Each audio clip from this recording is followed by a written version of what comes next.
Pernah dengar gak istilah too much something is not good? Ya, sesuatu yang berlebihan itu tidaklah baik. Terlalu banyak marah-marah gak baik. Terlalu banyak mendam juga. Sama halnya dengan gula darah kita. Kalau gula darah kita terlalu banyak turun itu gak baik. Terlalu banyak naik juga sama.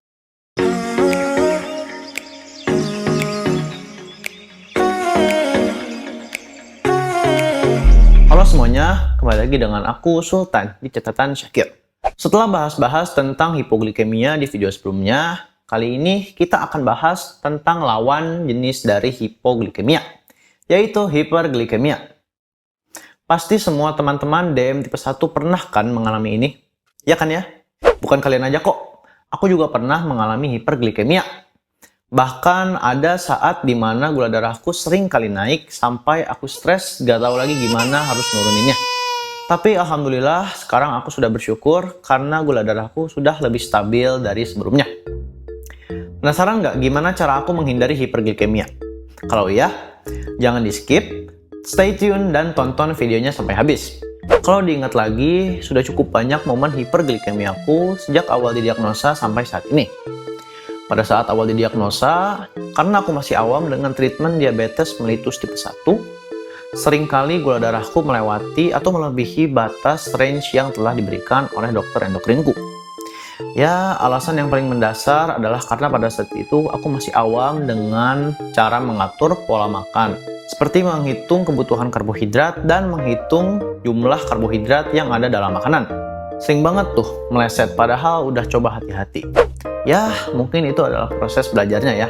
Belum lagi harus belajar baca nutrition fact pada makanan kemasan. Itu juga menjadi salah satu challenge yang berujung pada hiperglikemia. Sejak saat itu, untuk menghindari kekeliruan dalam menghitung kebutuhan karbohidrat, di rumah Bunda sediakan food container yang berisikan snack dengan keterangan jumlah karbohidrat per jumlah snack. Misalnya, untuk 3 keping biskuit terdapat 18 gram karbohidrat. Jadi misalnya kebutuhan karbohidratku adalah 30 gram karbohidrat, aku jadi bisa makan sekitar 5 keping biskuit untuk memenuhi kebutuhan karbohidratku. Begitulah dengan yang lainnya. Bunda pindahkan semuanya ke kontainer-kontainer kecil. Tapi tantangannya tidak berakhir sampai situ saja teman-teman. Selama hampir 5 tahun ini, aku sudah berkali-kali sakit, bahkan sempat juga terbaring di meja operasi. Wah, jangan ditanya kabar gula darahnya. Tinggi banget sih. To the point bisa stres karena sudah benar-benar jauh dari range normalnya. Tapi biasanya di saat seperti ini, Bunda dan dokter selalu memberitahukanku untuk selalu semangat dan positif dalam menghadapi si hiperglikemia ini. Karena semakin kita stres, semakin sulit juga gula darahnya untuk kembali ke kadar normalnya. Jadi kuncinya relax aja.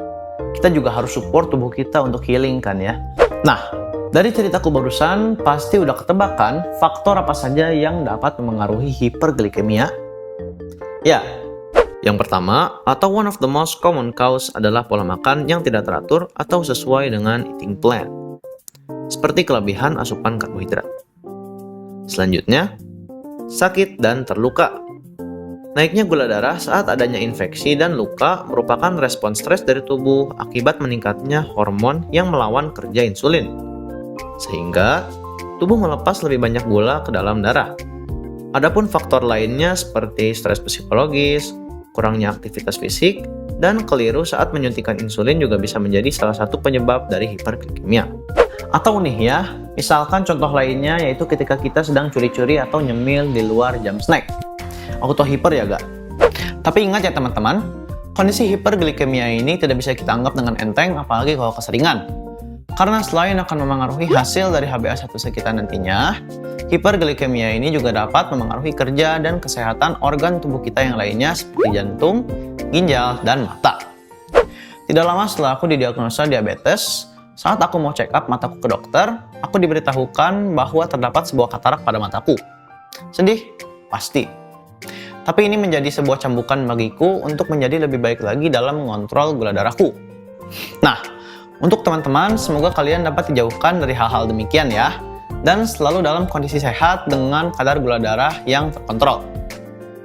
Sudah tahu kan apa saja faktor yang bisa menyebabkan hiperglikemia? Pencegahannya cukup straightforward kok. Yang pertama yaitu ikuti rancangan pola makan yang sudah diberikan oleh ahli gizi kepada kita. Kalau kita ikuti dengan baik dan benar, insya Allah aman.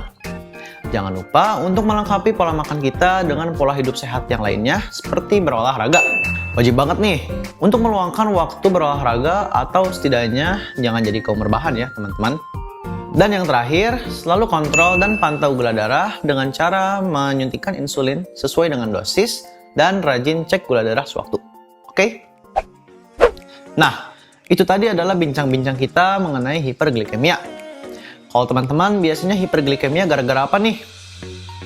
Yuk, kalian boleh share pengalaman kalian di kolom komentar di bawah ini. Tetap stay safe dan stay healthy ya teman-teman. Aku Sultan. Sampai jumpa di catatan Syakir berikutnya.